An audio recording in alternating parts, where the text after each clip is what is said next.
Take a date, not bites. Lion dates nut bites. Lion date, not bites. தலைமைச் செயலகத்துல முதல்வரா பதவியேற்ற விஜய் தன்னோட இருக்கையில் உட்காந்து வேலையை ஸ்டார்ட் பண்ணிட்டாரு. ஆனா அவரு கூட பதவியேற்றுக்கிட்ட அமைச்சர் பெருமக்கள் வேலையை ஸ்டார்ட் பண்ணாம இருந்தாங்க. அது காரணம் என்னன்னா, யார் யாருக்கு என்னென்ன துறைங்கிறது ஒதுக்கப்படாம இருந்தது. சனிக்கிழமை அதுக்கான விடை கிடைச்சிருச்சு. குறிப்பா அந்த கட்சியுடைய பொதுச் செயலாளர் என் ஆனந்துக்கு ஊரக வளர்ச்சி மற்றும் நீர்வளத்துறை ஒதுக்கப்பட்டிருக்கு. இன்னைக்கு ஒதுக்கப்பட்ட எல்லா அமைச்சர்களுமே தன்னோட அலுவலகத்துக்கு போனாங்க, அறைக்கு போனாங்க. அதுல என்ன ஆனதெல்லாம் சீட்ல உட்கார மட்டும் நடம் பிடிச்சிருக்காரு போல தெரியுது. ஏன் சீட்ல வெள்ளத்துண்டு எதுவும் போட்டிருந்தாங்களா? இல்ல, முதல்வர் விஜய் என் கையை பிடிச்சி உட்கார வச்சா மட்டும்தான் அந்த சீட்ல உட்காருவேன் அப்படின்னு சொல்லியிருக்காரா என்னமோ. பட் விஜய் தான் அவரோட கையை பிடிச்சி உட்காருங்கண்ணா அப்படின்னு சொன்னதுனால உட்கார்ந்து வேலையை ஸ்டார்ட் பண்ணியிருக்காரு. பக்கத்துல நிறைய சாமி போட்டோஸ் எல்லாம் கூட வச்சிருந்தாரு என்னன்னு. அப்புறம் அங்கிருந்து அதிகாரிகள்ட்ட எல்லாமே வாழ்த்துக்களோட வாங்கிக்கிட்டாரு. ஓகே. அப்புறம் தான் வராரு செங்கோட்டையன். ஆமா, செங்கோட்டையனுக்கு நிதித்துறை ஒதுக்கப்பட்டிருக்கு. ஆமா, என்ன ஆனந்தாவது முதல் முறையா அமைச்சராகிறாரு. அவர்கிட்ட ஒரு பணி இருக்கு, விஜய் உட்கார வைக்கணும் அப்படின்னு நினைக்கிறதுல ஒரு சரி ஓகே அப்படின்னு சொல்லலாம். ஆனா செங்கோட்டையன் இருக்காருல்ல, அவர்லாம் பல முறை அமைச்சராக இருந்திருக்காரு. அவருமே நான் விஜய் உட்கார வச்சாதான் உட்காருவேன் அப்படின்னு சொல்லி விஜய் கூட்டு விஜய் அழுத்தி உட்கார வச்சதுக்கு அப்புறம் தான் அந்த சீட்லயே உட்கார்ந்தாரு. அந்த பணி ஆட்டோமேட்டிக்கா அந்த தலைமைச் செயலகத்துக்குள்ள போகும்போது வந்துருது எப்படியோ. ஏன்னா முதல் முறை அந்த முதலமைச்சர் அறைக்கு விஜய் போறப்பவே செங்கோட்டையன் பழைய ஞாபகத்துல அப்படிதான் கூணிதான் மசில் மெமரிக்கு போயிட்டாப்ல, எக்ஸசைஸ் மோட்டுக்கு. ஆமா, அதே மாதிரிதான் மற்ற துறை அமைச்சர்களும் தன்னோட இருக்கைக்கு போய் வேலையெல்லாம் ஸ்டார்ட் பண்ணியிருக்காங்க. சுகாதாரத்துறை அமைச்சராக இருக்கிற அருண்ராஜ் அவரு கூப்பிட்டு அங்க இருக்கிற அலுவலர்கள்ட்ட எல்லாமே மக்கள் நம்ம மேல நம்பிக்கை வச்சு உட்கார வச்சிருக்காங்க, நம்ம கடுமையா உழைக்கணும் அப்படி இன்ஸ்ட்ரக்ஷன்ஸ் எல்லாம் கூட கொடுத்தாரு. அதே மாதிரி விளையாட்டுத்துறை அமைச்சரா பதவி எடுத்துக்கிற ஆதவ் அர்ஜுனா இன்னைக்கு காலையில் நேரு ஸ்டேடியம் போய் ஆய்வெல்லாம் பண்ணாரு. குறிப்பா அங்க இருந்த 2 மாணவிகள் கிட்ட ஷூவோ செப்பலோ எதுவுமே இல்ல. உதயா, இந்த 2 பேரும் உடனே ஷூ வாங்கிட்டோம் அப்படிங்கிறாங்க. எந்த உதயா சொல்றாரு? அவரு கூட இருக்க உதவியாளர் தானே அவர் சொல்லுவாரு. இட் வாஸ் பர்சனல் நீங்க நினைக்கிறீங்களா? பேர் அப்படிப்பட்ட பேரா இருக்கு வச்சிருக்காரு அவரு. இன்னொரு பக்கம் பள்ளி கல்வித்துறை அமைச்சரா பதவி ஏற்றிருக்காரு ராஜ்மோகன். ஆமா, அவரு இன்னைக்கு கூப்பிட்டு டிஸ்கஷன் எல்லாம் கூட பண்ணியிருக்காரு. ஆமா, முதல் நாளே என்னன்னா ஸ்கூல் எப்போ தொடங்குறது அப்படிங்கிற கேள்வி வருது. அதனால அது தொடர்பாக அதிகாரிகளோட டிஸ்கஸ் பண்ணி ஜூன் 1ஆம் தேதியில இருந்து பள்ளிகள் திறக்கப்படும் அப்படின்னு அவர் அறிவிச்சிருக்காரு. 1ல இருந்து 3ஆம் வகுப்பு புதிய பாடத்திட்டம் இந்த கல்வியாண்டுல அமலாகுது அப்படிங்கிறதையும் அவர் சொல்லியிருக்காரு. அதே மாதிரி PM ஸ்ரீ அமல்படுத்தப்படுமாங்கிறதுக்கு ஆலோசனை பண்ணி முடிவு பண்ணுவோம். ஆனா இருமொழி கொள்கை தான், ஒருவருடன் பேச தமிழ், உலகிடன் பேச ஆங்கிலம் அப்படின்னு எதுகை முனையா பேசியிருக்காரு. பாப்போம். அதே மாதிரி கனிம வளத்துறையா ஒதுக்கியிருக்காங்க பிரபுவுக்கு, காரைக்குடி பிரபுவுக்கு. இந்த மாதிரி எல்லா அமைச்சர்களும் தங்களோட வேலையை ஸ்டார்ட் பண்ணிட்டாங்க. இதுக்கு நடுவில் இன்னும் அமைச்சர் விரிவாக்கம் எப்ப பண்ண போறாங்கிற ஒரு கேள்வியுமே இருக்கு. அதற்கான விடை வரும் வாரத்துல கிடைக்கும்னு சொல்றாங்க. இதுக்கிடையில விஷால் வேற அதிருப்தி தெரிவிச்சிருக்காரு. என்னன்னா, இந்த திரைப்படத்துறை அது சார்ந்த விஷயங்களை ஹேண்டில் பண்ற அந்த அமைச்சராகவும் ராஜ்மோகன் தான் நியமிக்கப்பட்டிருக்காரு. திரைப்படத்துறையில நிறைய பிரச்சனைகள் இருக்கு, எல்லா சங்கங்களுக்கும் கோரிக்கைகள் இருக்கு. இதெல்லாம் இந்த திரைப்படத்துறையை பத்தி யாராவது தெரிஞ்சவங்க கிட்ட சொன்னா மட்டும்தான் அதுக்கான வேலை நடக்கும். ஆனா ராஜ்மோகனை பத்தி அந்த இடத்துல அமைச்சரா போட்டிருக்காங்க. இது கொஞ்சம் எங்களுக்கு அதிருப்தியா இருக்கு, எப்படி சொன்னா அவங்களுக்கு புரியுமா தெரியல அப்படின்னு வெளிப்படையாவே சொல்லியிருக்காரு. விஜய் அந்த அமைச்சர் பதவியை ஏத்துக்கணும்ன்றாரு அவரு. விஜயும் சினிமா துறையில இருந்து வந்ததுனால உரிமையோட கோரிக்கை வைக்கிறாரு. வேற ஏதாவது ஆட்சி வந்திருந்தாங்கன்னா அப்படி விசா உரிமையோட கோரிக்கை வைக்க முடியுமா? ஆமா, இன்னைக்கு காலையிலேயே ராஜ்மோகன்ட்ட திரைப்படத்தை பத்தியும் ஆலோசனை பண்ணியிருக்காரு முதல்வர் விஜய். அமைச்சரவை விரிவாக்கத்தை பத்தி பேசுறப்ப அதிமுக பத்தி பேசாம இருக்க முடியாது. ஏன்னா அதிமுக 2 அணியாவை பிரிஞ்சிருக்கு. குறிப்பா CV சண்முகம், வேலுமணி தலைமையில் ஒரு அதிமுக, அந்த தரப்புக்கு அமைச்சர் பதவி கொடுக்கப்படலாம்ங்கிற ஒரு பேச்சு இன்னமுமே இருக்கு. இதுக்குதான் அமமுகவுடைய தலைவர் தினகரன் என்ன சொல்றாருன்னா, அமமுகவை சேர்ந்தவருக்கோ அதிமுகவுக்கோ அமைச்சரவையில் இடம் கொடுத்தீங்க அப்படின்னா நாங்க CBI விசாரணை கோருவோம். துறைபெறும் நடைபெற்று இருக்கிறது உறுதியாகுது. இதனால இல்லாட்டி நாங்க CBI விசாரணை நாங்க கேட்க மாட்டோம்னு சொல்லியிருக்காரு. அதே மாதிரி அதிமுகவை அழிக்க யாரையும் நான் விட மாட்டேன், அதுக்கு அதிமுக உறுதுணையா இருப்பேன்லாம் பேசுறாரு. இவருதான் கட்சியை கழிச்சிட்டு அதிமுக போய் சேர்ந்துருங்க அப்படின்னா அது ஏத்துக்க மாட்டாரு. இவருதான் அதிமுக இன்னொரு கிளைன்னு சொல்லிட்டு 10 பேர் உடச்சு கூட்டிட்டு போறாரு. 2021 பல தொகுதிகள் அதிமுக தோக்குறதுக்கு காரணமா இருந்தது அமமுக. இப்படிப்பட்ட சிச்சுவேஷன்ல இப்படி பேசிட்டு இருக்காரு அவரு. இன்னொன்னு சொல்லியிருக்காரு, தொடர்ந்து கொலை செய்திகளா வந்துகிட்டே இருக்கு தமிழ்நாட்டுல. காஞ்சிபுரம் பக்கத்துல படப்பையில் நடக்குது, தூத்துக்குடி, கோவில்பட்டி அப்படின்னு அடுத்தடுத்து கடந்த 2-3 நாட்கள்லயே நிறைய செய்திகள் வந்துருச்சு. தாவேக்கா ஆட்சி பொறுப்பேற்றது எத்தனை நாளோ அத்தனை நாளைக்கு இணையான கொலைகளும் எண்ணிக்கையில நடந்துகிட்டே இருக்கு. சட்டம் ஒழுங்குல இந்த அரசாங்கம் தோல்வி அடைஞ்சிடக்கூடாது அப்படிங்கிற ஒரு எச்சரிக்கையை இவர் டிடிவி தினகரன் சொல்லியிருக்காரு. காஞ்சிபுரம் மாவட்டம் படப்பை அங்க இளைஞர்கள் கல்லூரி படிச்சுட்டு இருக்காங்க. அதே நேரம் சைட்ல கானா பாடல்கள் பாடுறது, கச்சேரிகள் நடத்துறது அப்படிங்கிற மாதிரி செயல்களில் ஈடுபட்டு இருக்காங்க. அவங்க வீட்டுல இருக்கும்போது மர்ம நபர்கள் திடீர்னு ஹெல்மெட்லாம் போட்டுட்டு வெட்டி கொலை பண்ணியிருக்காங்க. 2 பேர், பரத்குமார், சீனிவாசன் அப்படிங்கிற 2 இளைஞர்கள் கொல்லப்பட்டிருக்காங்க. ஸோ இதுல முன்னாடி ஒரு கொலை நடந்துச்சு, அதுல அவங்களுக்கு தொடர்பு இருக்கு அப்படின்னு ஒரு பாயிண்ட் ஆஃப் சொல்றாங்க. இன்னொரு பக்கம் கஞ்சா தொடர்பான விவகாரமும் இதுல இருக்கு அப்படின்னு போலீஸோட விசாரணையில கொஞ்சம் கொஞ்சமாக தகவல் வந்துகிட்டே இருக்கு. இப்படி உடனடியா சட்டம் ஒழுங்கு அப்படிங்கறது அவங்களால ஹேண்டில் பண்ண முடியுமா அப்படிங்கிற ஒரு கேள்வி வரலாம். இப்பதானே வந்திருக்காங்க அப்படின்ற கேள்வி வரலாம். இருந்தாலும் கடந்த ஆட்சியில சட்டம் ஒழுங்கு பிரச்சனையா இருந்துச்சு, கொலை அதிகமா நடக்குது அப்படிங்கிற குற்றச்சாட்டை தொடர்ந்து தாவேக்கா வச்சுக்கிட்டே இருந்தாங்க. அதனுடைய எதிர்வினையாக இப்ப அவங்க ஆட்சிக்கு வந்ததுக்கு பிறகும் அந்த குரல்கள் வருது. அதனால விரைவுல ரொம்ப எச்சரிக்கையோட அவங்க இதை அணுக வேண்டிய கட்டாயம் ஏற்பட்டிருக்கு அப்படிங்கறதுதான் டிடிவி தினகரன் சொல்றது மூலமாகவும் நமக்கு தெரியுது. தமிழ்நாட்டு அரசியல்ல 60 வருஷம் எதிரும் புதிருமா இருந்த திமுகவும் அதிமுகவும் தேர்தல் முடிவுக்கு பிறகு ஒன்னா சேர முயற்சி பண்ணாங்க, ஒன்னா சேர்ந்து ஆட்சி அமைக்க முயற்சி நடந்தது அப்படின்னு சொல்லிட்டு ஏற்கனவே கம்யூனிஸ்ட் தலைவர் பேபி சொல்லியிருந்தாரு, வாசுகி சொல்லியிருந்தாங்க. அதன் பிறகு சிவி சண்முகம் கூட சொல்லியிருந்தாரு. இப்ப இவரையும் மையமா வச்சு பல கருத்துக்கள் வந்தது. அவரும் பேசியிருக்காரு. அவர் யாருன்னா விசிகா தலைவர் திருமாவளவன். அவர் தனியார் தொலைக்காட்சிக்கு பேட்டி தரப்ப யாருக்குமே பெரும்பான்மை இல்லாததுனால திமுகவும் அதிமுகவும் பேச்சுவார்த்தை நடந்தது, சேர்ந்து ஆட்சி அமைச்சிடலாம், ஆதரவுல ஆட்சி அமைச்சிடலாம் ஒரு பேச்சு நடந்தது. எங்ககிட்ட கருத்து கேட்டாங்க, அதுக்குதான் நாங்க அவருடைய வீட்டுக்கு போயிருந்தோம். அப்பதான் கேட்டாரு, நாங்க அது தப்பான முடிவு, திமுகவை அழிக்கிறதுக்கான ஒரு முடிவாக இது இருக்கும் அப்படிங்கிற என்னுடைய கருத்தை கூட நான் சொன்னேன் அப்படின்னு சொல்றாரு. அவர் பதிய வச்சாரு. அதற்கு பிறகு ஓகேன்னே அவரை முன்னிலைப்படுத்தி, அதாவது திருமாவளவனை முன்னிலைப்படுத்தி முதல்வராக முயற்சி பண்ணாங்க 2 பேரும். அதான் நாங்க காமெடியா தான் எடுத்துக்கிட்டோம், ஃபன் பண்ண தான் எடுத்துக்கிட்டோங்கிறது அவரே சொல்றாரு. ஆமா, ஏன்னா அது நடைமுறைக்கு ஒத்து வராத விஷயம். பொதுமக்கள் சரி பல தரப்புல இருந்து அதை ஏத்துக்க மாட்டாங்கிறது எங்களுக்கு நல்லாவே தெரியும். நாங்க தாவேக்காவுக்கு ஆதரவு கொடுக்கலாம் அப்படிங்கிற அந்த முடிவை எடுத்துட்டோம் அப்படின்னு சொன்னாங்க. முடிவை எடுத்ததுக்கு பிறகு ஆதர்ஜுனாவை கூப்பிட்டு அந்த கடிதமும் கொடுத்துட்டாராம். கடிதத்தை கொடுத்ததுக்கு பிறகும் நீங்க கடிதம் கொடுத்தா கூட பரவாயில்ல, நீங்க முதலமைச்சர் ஆகிறதுக்கான அறிவிப்பு நாங்க வெளியிடுறோம்னு கூட சொன்னாங்க. அதை யார் சொன்னாங்க அப்படிங்கறத நான் வெளிப்படுத்த விரும்பல. ஆனா சொன்னாங்க பாருங்க, கடிதம் கொடுத்ததுக்கு பிறகு கூட ஒரு முயற்சி நடந்திருக்கு, அதை திரும்பவே வெளிப்படுத்துறாரு. அதை ஆமா, மொத்தத்துல உங்களுடைய குட்டுங்கிறது இப்ப வெளியே வந்திருக்கு. ஆமா, திமுக சரி அதிமுகல எடப்பாடி பழனிசாமியும் சரி இது வரைக்கும் வெளிப்படையா அந்த பேச்சுவார்த்தை நடந்துச்சு அப்படிங்கறத சொல்லவே இல்லை. திமுக தரப்புல திமுகவினுடைய அனுதாபிகளா இருக்கிற நிறைய பேரும் அதை எதிர்ப்பு தான் சொல்லிட்டு இருக்காங்க. அப்படி ஒண்ணு நடக்கவே இல்லை, நடக்காத விஷயத்த பரப்புறாங்க அப்படின்னு இப்ப திரும்பவே சொல்லியிருக்காரு. ஆமா, பட் அந்த பேட்டியில அப்படி சொன்னோட இன்னைக்கு காலையில ஒரு காசிப் தான் அப்படிங்கறதையும் சொல்லியிருக்காரு. இது பேபியும் அப்படிதான் சொன்னார். சொல்லிட்டு அது தகவல் அடிப்படையில் நான் சொன்னது அப்படின்னு, ஆடு திருடு போகலைங்க, திருடு போன மாதிரி கனவு கண்டேன் அப்படிங்கிற மாதிரி அரசியல் இந்த ஸ்டேட்மெண்ட்ஸ்ல விளையாடுறது நடந்துகிட்டு இருக்கு. ஆமா, அது ஒரு காசிப் தான் அப்படிங்கிற மாதிரி திரும்ப இன்னைக்கு காலையில பத்திரிகை சந்திப்புல சொன்னாரு.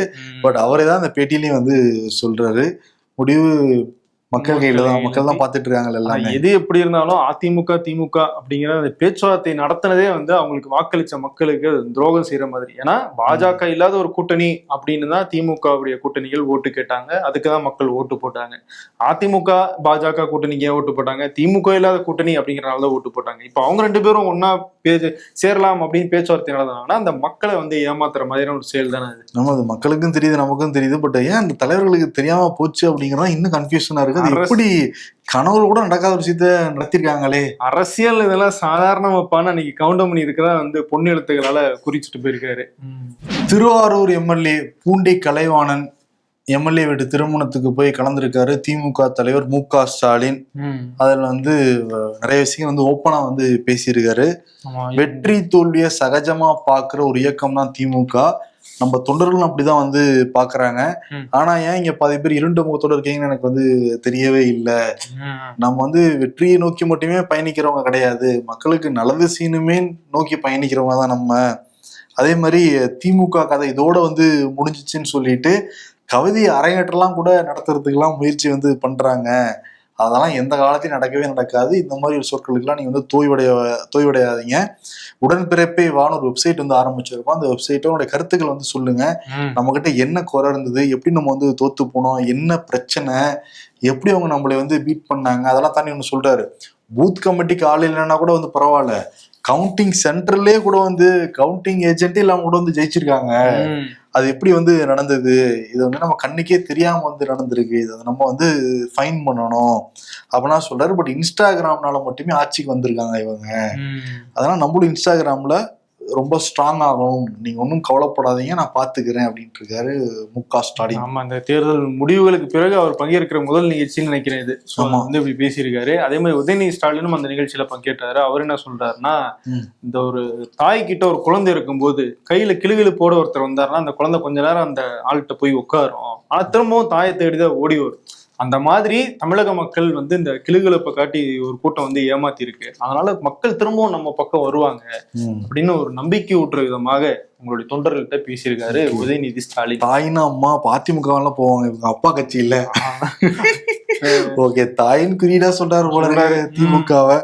இன்னொன்னா கே.என். நேரு நம்ம சொல்லியிருந்தோம் ஏற்கனவே, அந்த திருச்சி மேற்கு பகுதியில போய் வாக்காளர் நன்றி சொல்லிக்கிட்டு இருந்தாருன்னு.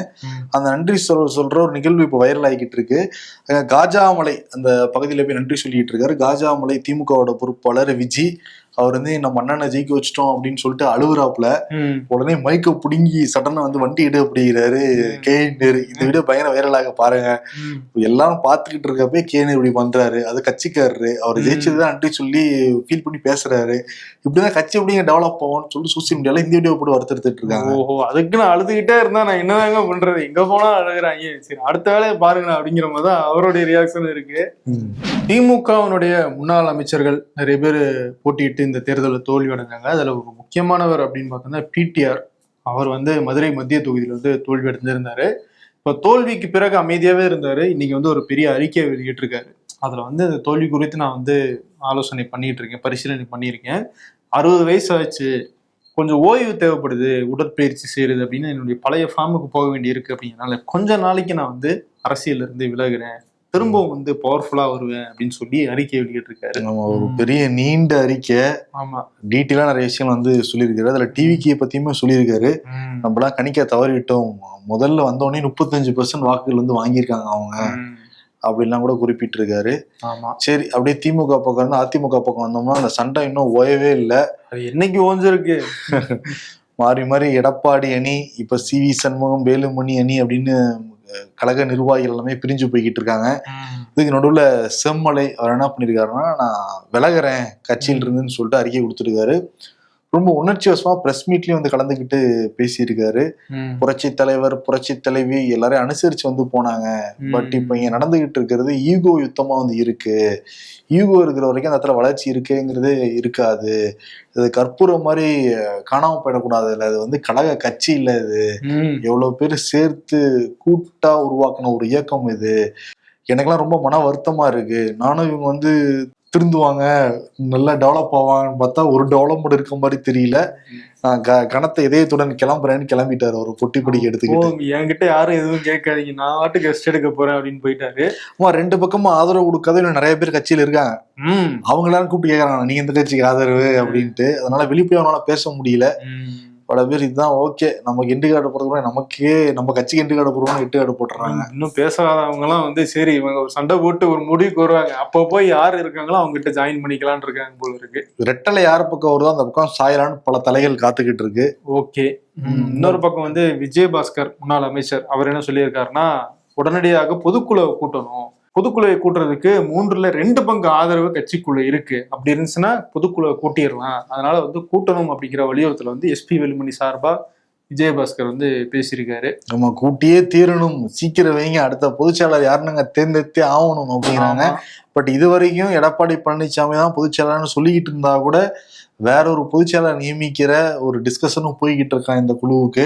ஆமா, பொதுக்குழு கூட்டம்னா எப்படி ஓபிஎஸ் வந்து வெளியே அனுப்பணுமோ அதே மாதிரி இபிஎஸ் அனுப்பிடலாம் அப்படின்னு ஒரு திட்டம் போய்கிட்டு இருக்கதா சொல்றாங்க. ஆமா, அதான் செங்கோட்டையன் என்ன சொல்றாருன்னா, முன்னாள் அதிமுக இன்னாள் அமைச்சர், அவர் வந்து வலிமையான தலைவர் எல்லாம் கிடையாதுங்க, வலுவிழந்து வந்து போயிடுச்சு அதிமுக. அதை நான் முன்னாடி ஜட்ஜ் பண்ணிட்டேன், அதனாலதான் வந்து விஜய் தலைமையில வந்து ஜாயின் பண்ணிட்டேன் அப்படின்ட்டு பாருங்க, நான் ஒரு நிதி அமைச்சர், நிதியெல்லாம் உங்களுக்கு நான் தான் போட போறேன், எங்க சொல்றதை கேக்குறாங்க அப்படின்ற மாதிரி அவர் டீல் பண்றாரு.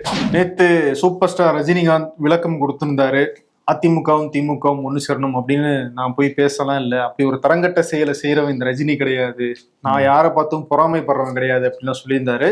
கமல் வந்து ரஜினிக்கு ஆதரவா பேசியிருக்காரு. எங்களுக்குள்ள வந்து போட்டி இருக்குமே தவிர இன்னைக்குமே நானும் ரஜினியும் சரி பொறாமப்பட்டது கிடையாது அப்படின்னு சொல்லியிருக்காரு. நம்ம விஜய்க்கு நான் வாழ்த்தெல்லாம் கூட முன்னாடியே நான் வந்து சொல்லியிருந்தேன். பட் நான் வந்திருந்தா 100% ஜெயிச்சிருப்பேன் அப்படின்னு வந்து சொல்லியிருந்தாரு. பட் வரல அவரு. ஆனா கமல் எல்லா தலைவர்களையும் போய் விஜய் போய் பார்த்தாரு, ஆனா கமல் தான் போய் விஜய் பார்த்திருக்காரு. பட் கமல் தான் போட்டி இடையிலையேங்க. அப்படி வருதா? Okay okay okay. மத்தவெல்லாம் வந்து போட்டியிட்டாங்க, போட்டியிட்டு வெற்றியோ தோல்வியோ வந்து சந்திச்சாங்க களத்துல. பட் கமல் சந்திக்கல, தேர்தலை சந்திக்கல அவரு. அதனால ஆமா. இப்ப என்னன்னா, அதான் வந்து விஜயோட வீட்டுக்கே போயிருந்தாரு கமல்ஹாசன். போய் நிறைய கோரிக்கைகள்லாம் வந்து கொடுத்துருக்காரு. மனித கழிவை மனிதனே அகற்ற நிலைமை இனிமேலும் தமிழ்நாட்டுல இருக்கக்கூடாதுங்கிறத முக்கியமான கோரிக்கை வந்து வச்சாரு. அதற்கு பிறகு மொத்தம் 12,000 கிராமங்கள் இருக்கு. எல்லா கிராமங்கள்லயுமே இந்த ஸ்கில் டெவலப்மெண்ட்டை வந்து மேம்படுத்தணும், எல்லா கிராமங்கள்லயுமே நூலகம் வந்து அமைக்கணுங்கிற கோரிக்கை வந்து வச்சிருந்தாரு. அதை தாண்டி சினிமா துறை சார்பாகவும் சில கோரிக்கைகள் வந்து வச்சிருக்காருங்க. ஓகே. வாழ்த்து வாங்கிக்கிட்டாரு முதல்வர், உலக நாயகன் இருந்து. காங்கிரஸ் ஆட்சியை கைப்பற்றிட்டாங்க கேரளால. ஆனா யார் முதல்வருங்கிறதுக்கு ஒரு பெரிய சண்டை நடந்து கடைசியில VT சதீஷன் வந்து தேர்வு செஞ்சிருக்காங்க. அவர் தான் வந்து கடந்த ஆட்சியில எதிர்கட்சி தலைவராக செயல்படுற காங்கிரஸ் சார்பாக. அவருடைய பேரே டிக் அடிச்சதுனால இன்னைக்கு பதவியேற்பு விழா வந்து நடந்தது. அதுல வந்து ராகுல் காந்தி, பிரியங்கா காந்தி, பல முக்கியமான காங்கிரஸ் தலைவர்லாம் வந்து கலந்துக்கிட்டாங்க. நம்ம அர்லேக்கர், நம்ம பொறுப்பாளுநர்ல இங்க அவர் தான், அங்கதான் ஆளுநர், அவர் தான் பதவி பிரமாணம் வந்து செஞ்சு வச்சாங்க. VT சதீசன் என்ன சொல்றாருன்னா, 60 ஆண்டுகளுக்கு பிறகு ஒரு முழுமையான காங்கிரஸ் அமைச்சரவையாவது இருக்க போகுது அப்படிங்கிறாங்க. அங்க பெரும்பாலும் வந்து கூட்டணி ஆட்சி தான் போல தெரியுதாங்க. பட் நம்ம ஃபுல்லா ஒரு 100 சீட்டுக்கு மேல ஜெயிச்சு வந்ததுனால நம்ம அமைச்சரவை தான். பல பேருக்கு வந்து அமைச்சரவையில இடம் பெற வைக்க முடியல, இடஒதுக்கீடு எல்லாம் போட்டுதான் வச்சிருக்காங்க மாதிரி தெரியுது. அந்த அமைச்சரவையில இடம் கொடுத்துருக்காங்க. அதனால யாரும் தப்பாலாம் எடுத்துக்கூடாது, இனிமே நம்ம ஆட்சி தான் அப்படின்ட்டு இருக்காங்க. ஒரு பக்கம் கேரளாவிலயுமே ஆள் சேர்க்கை நடந்துகிட்டு இருக்கு டிவிகேக்கு. ஓஹோ, ஆமா, கிளைய தொடங்கிட்டாங்களா? அதனால டிவிகே பிளஸ் காங்கிரஸ் காம்போ செமையா இருக்கும் அவங்க கேரளால அப்படின்லாம் பேசுறாங்க. அங்க இப்பவே கேரளால மட்டும்தான் சினிமாவுடைய தாக்கம் இல்லாம இருந்துச்சு, அங்கேயே வந்து கொண்டு போக ட்ரை பண்ணிட்டு இருக்காங்க போல இருக்கு. நம்ம எல்லாம் வெளிநாட்டுக்கு போக வேணாம்னு சொன்ன பிரதமர் மோடி வெளிநாட்டு பயணத்துல இருக்காரு. அது காரணம் என்னன்னா, நம்ம நாட்டுல பிரச்சனை ஏற்படுறப்ப உலக நாடுகள்லாம் சப்போர்ட் பண்ணணும்ல, அதனாலதான் வெளிநாடு போயிருக்காரு. அதுல காரண காரியம் இல்லாம இல்லைங்கிறாங்க பிஜேபிக்காரங்க. அதை நம்ம வந்து முழுசா நம்புவோம். இல்ல, வெளிநாடு போறது வந்து எக்கனாமிக் கிளாஸ்ல போனாரா, பிசினஸ் கிளாஸ்ல போனாரா? பிசினஸ் கிளாஸா? தனி விமானத்துல போயிருக்காரு. தனி விமானத்துல போயிருக்காரா? இன்னும் அதை வாங்கி வச்சு சும்மா போட்டு வைப்பாங்க பிரதமர் அலுவலகத்துக்கு முன்னாடி இல்ல வீட்டுக்கு முன்னாடி. இந்த நாட்டுடைய உயரிய விருது வாங்கியிருக்காரு. Royal order of the polar ஸ்டார்ங்கிற விருது வந்து நம்ம ஸ்டாருக்கு வந்து கிடைச்சிருக்கு. ஓஹோ. ஆமா, அதெல்லாம் என்ன பண்ணுவாரு, ஒவ்வொரு மாசம் இறுதியில் நமக்கு டெடிகேட் பண்ணுவாரு நம்ம ஜி. அதை வந்து வாங்கிக்கலாம். இது வரைக்கும் 32 சர்வதேச விருதுகள் வாங்கி கூச்சிருக்காரு தலைவர். என்ன பண்ணிட்டேன்னு எனக்கு விருது தரீங்க அப்படின்னு அவர் டயலாக் மட்டும் தான் இன்னும் பேசல, எல்லாம் சொல்லி கொடுத்துட்டு தான் இருக்காங்க. இதுக்கான காரணம் என்ன சொல்றாங்கன்னா, இந்த இரு நாட்டு உறவை மேம்படுத்துறதுக்காக பல முயற்சிகள் எடுத்தாராம் நம்ம மோடிஜி. அதனாலதான் ஜிக்கு இந்த விருது கொடுக்கப்பட்டிருக்கு. பாத்தீங்கன்னா டெல்லியில எல்லாமே தனியார் நிறுவனங்களுக்கு கூட ஒர்க் ஃப்ரம் ஹோம் வந்து கொடுக்க ஆரம்பிச்சிட்டாங்க. கம்பல்சரிங்கிற மாதிரி போய்கிட்டு இருக்கு. டெல்லியில வாரத்துக்கு 2 நாள் ஒர்க் ஃப்ரம் ஹோம்ங்கிறத சொல்லிருக்காங்களா அங்க. ஓஹோ, அந்த அளவுக்கு போயிட்டு இருக்கு. அமைச்சர்கள்லாம் வந்து பிசினஸ் கிளாஸ்ல போகாதீங்க, எக்கனாமிக் கிளாஸ்ல பிளைட்ல போங்க அப்படின்னு சொல்லிட்டு இருக்காங்க. எனக்கு புரியல, எப்படி போனாலும் ஒரே ஃபியூல் தான், எப்படி போனாலும் பெட்ரோல் யூஸ் பண்ண போறது ஒரே பெட்ரோல் தான், ஒயிட் பெட்ரோல். ஆனா இப்பெல்லாம் வந்து ஒரு பக்கம் இது ப்ரொமோஷனாவும் பண்ணிட்டு இருக்காங்க. விலைவாசி ஏற்றத்தை வந்து தடுக்கிறதுக்காக மக்கள் மனசுல வந்து பெரிய பாதிப்பை ஏற்படுத்தக்கூடாது, அவங்க மக்கள் அதிருப்தி அடைஞ்ச கூடாது அப்படிங்கிறதுக்காக இந்த PR எக்ஸசைஸ் எல்லாம் பண்றாங்கன்னு ஒரு பக்கம் குற்றச்சாட்டு வந்துகிட்டு இருக்கு. நாங்களாம் அதிருப்தி ஆகவே இல்லையே, நாங்க ரொம்ப சந்தோஷமா தானே இருக்கோம். எங்க முகத்தை பார்த்தாலே எனக்கு தெரியலையா அவங்களுக்கு. ஆமா, காங்கோ நாட்டுல வந்து எபோலா வைரஸ் இந்த தொற்று வந்து திரும்பவும் பரவ ஆரம்பிச்சிருக்கு. இது கிட்டத்தட்ட 88 பேர் உயிரிழந்ததாக முதல் கட்ட தகவல் வந்திருக்கு. இப்போ உலக சுகாதார மையம் என்ன சொல்றாங்க அப்படின்னா, இது உலக அளவுல பரவுமா அப்படிங்கிறது பரவாததுக்கான வாய்ப்பு இல்லை, இருந்தாலும் சர்வதேச அளவுல இது ஒரு முக்கியமான விஷயமா நம்ம பார்க்கணும் அப்படின்னு ஒரு எச்சரிக்கை கொடுத்துருக்காங்க. ஸோ எல்லா நாடுகளும் வந்து இது கட்டுப்படுத்துறது இல்லை தங்கள் எல்லைக்குள்ள வந்துடக்கூடாது அப்படிங்கிற நடவடிக்கையை மேற்கொள்ளுங்க அப்படிங்கிற மாதிரி ஒரு உத்தரவையும் கொடுத்துருக்காங்களாம். நம்ம குளோபல் எமர்ஜென்சி அறிவிச்சிருக்காங்க. பக்கத்துல உகாண்டாவுமே ரொம்ப அலர்ட்ல தான் இருக்கிறதா வந்து சொல்றாங்க. இன்னும் ஏற்கனவே இந்த ஈரான் அமெரிக்கா பிரச்சனை ஓயவே இல்லை. ட்ரம்ப் திருப்பி எச்சரிக்கை கொடுத்துருக்காரு ஈரானுக்கு, டைம் ஓடிக்கிட்டே இருக்கு, வேஸ்ட் பண்ணாதீங்க அப்படிங்கிறாரு. என்னன்னா சைனாவுக்கு போயிட்டு வந்தாரு. சைனாவுக்கு போகும்போது சைனா மூலமாக ஈரானுக்கு ஏதாவது அழுத்தம் கொடுக்கலாம் அப்படின்னு முயற்சி பண்ணாரு. ஆனா ஜி ஜின்பிங் அதுக்கெல்லாம் முடியாதுங்க அப்படிங்கிற மாதிரி பெருசா பிடி கொடுத்தே பேசலையா. ஸோ அதனால வந்து போயிட்டு வந்துட்டு இப்போ இஸ்ரேல் பிரதமர் பெஞ்சமின் நெத்தன்யாவோட பேசியிருக்காரு. பேசி முடிச்சுட்டு திரும்பவும் போற தொடங்குற ஒரு முடிவுல இருக்கிறதாக அங்கிருந்து வர தகவல்லாம் வருது. திருப்பி ஆரம்பிச்சாங்கன்னா ஒன்னும் சொல்றதுக்கு இல்லை. தமிழ் திரையுலகுக்கு ஒரு சோகமான செய்தி. தயாரிப்பாளர் கே ராஜன், இவர் நினைக்காத நாளில்லை, பிரம்மச்சாரிகள் உள்ளிட்ட சில படங்களை வந்து தயாரிச்சிருக்காரு. சினிமா வட்டாரங்கள்ல இவருடைய முகம், இவருடைய பேச்சுங்கிறது நல்ல அறிமுகம். எல்லாத்தையும் ரொம்ப போல்டா வந்து பேசுவாரு, போட்டு வந்து உடைப்பாரு, என்ன பிரச்சனை இருக்குங்கிற அட்ரஸ் வந்து பண்ணுவாரு. பல ஆடியோ லான்ச்சுகள்ல இவரை வந்து நம்ம பார்த்துருக்கோம், இவர் பேச்சை வந்து கேட்டிருக்கோம். இவர் வந்து அடையாறுல ஆத்துல இருந்து கீழே குதிச்சு தற்கொலை பண்ணி வந்து உயிரிழந்திருக்காரு. இதுக்கான காரணம் என்ன அப்படிங்கிறத காவல்துறை விசாரிச்சுட்டு இருக்காங்க. கடன் பிரச்சனைன்னு சொல்றாங்க, பல விஷயங்கள்லாம் இருக்கு. விசாரணை முடிவில் தான் வந்து தெரிய வரும். இன்னைக்கு கூட முதல்வர் விஜய் கூட அஞ்சலி வந்து செலுத்தியிருக்காரு, அறிக்கை கூட வந்து கொடுத்துருக்காரு. திரைப்பிரபலங்கள் பல பேர் போய் அஞ்சலி எல்லாம் கூட வந்து செலுத்தினாங்க. நாமும் அஞ்சலி செலுத்துவோம். இன்னொரு பக்கம் நடிகர் முத்துக்காளை அவர் வந்து தன்னுடைய மனைவிக்கு உடல்நிலை சரியில்லை, சிகிச்சை பட்டு இருக்காங்க. முதல்வர் வந்து தலையிட்டு மேல் சிகிச்சைக்கு உத்தரவிடணும் அப்படிலாம் சொல்லியிருந்தாரு, கோரிக்கை வச்சிருந்தாரு. அமைச்சர் ராஜ்மோகன் நேரில் போய் பார்த்து மேல் சிகிச்சை எடுக்கிறதுக்கான அனைத்து விஷயங்களையும் நாங்கள் செய்கிறோம் அப்படின்னு அரசு மருத்துவர்கள்ட்டெல்லாம் பேசிட்டு வந்தாரு. இந்த நிலையில அவங்களுடைய மனைவி இன்னைக்கு உடல்நல குறைவால காலமாகியிருக்காங்க. பொலிட்டிக்ஸ் பேசுறீங்க, கிரிக்கெட் பேசுறீங்க, சினிமா பேசுறீங்க, எப்போ கொஞ்சம் லைஃப் கேரியர் அதை பத்தி எல்லாம் பேசுவீங்கப்பா அப்படின்னு கேக்குறாங்க. அண்ணே, டிவிக்கே 65%, டிஎம்கே 76%, என்டிகே 97%. சூப்பர். ஓட்டு போட்டவங்களா? இல்ல, ஓட்டு போடாதவங்க.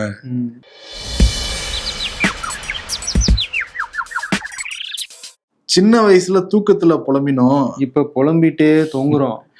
மனுஷங்க ரெண்டே வகைதான். சலிப்பானா போன் பாக்குறவங்க ஒரு ரகம், மற்றது சலிப்படையும் வரை போன் பாக்குறவங்க. அரசியல்ல இதெல்லாம் சாதாரணமாப்பா. டிவிக்கே அமைச்சர்களுக்கு பொறுப்பு கொடுத்து வேலையை ஸ்டார்ட் பண்ணியிருக்காங்க. இன்னொரு பக்கம் முன்னாள் முதல்வர் மு.க. ஸ்டாலின் எதனால தோல்வி அடைஞ்சதுன்னு சொல்லிட்டு ஆய்வுலாம் பண்ணிக்கிட்டு இருக்காங்க. எடப்பாடி பழனிசாமி என்ன பண்றதுனே தெரியாம நின்றுகிட்டு இருக்காரு தன்னந்தனியா. ஆமா, ஏன்னா கூட இருக்கிற வேலுமணி ரைட்டான நின்றுட்டு இருந்தாப்புல அவரே இப்ப எதிரியா மாறிட்டார் எடப்பாடிக்கு. ஒரு தீராத தலைவலி தான் அவருக்கு. ஆமா, குறிப்பா ஜெயலலிதா இருந்ததுக்கு அப்புறத்துல இருந்து இந்த பிரச்சனை போய்கிட்டே இருக்கு. சரி, எல்லாம் முடிஞ்சு இந்த தேர்தலில் சுமூகமா சந்திக்கலாம் அப்படின்னு நினைச்சாங்க. தேர்தல் முடிவுக்கு பிறகு திரும்பவும் ஒரு பிளவு ஆரம்பிச்சிருக்கு. ஆமா, இது பெரிய பிளவுங்கிறாங்க. ஆமா, மக்கள் மேல ஆல்ரெடி நம்பிக்கை இழந்துகிட்டே இருக்கு அதிமுக. சரி, அதனால தீராத தலைவலிங்கிற அவார்டை எடப்பாடி பழனிசாமி கொடுத்துட்டு விடைபெறுவோம். நன்றி. No added sugar, preservatives இல்லாமல் dates, பாதாம், பிஸ்தா, cashew and honey கொண்டு தயாரிக்கப்பட்ட Lion Dates Nut Bites. Lion Date Nut Bites.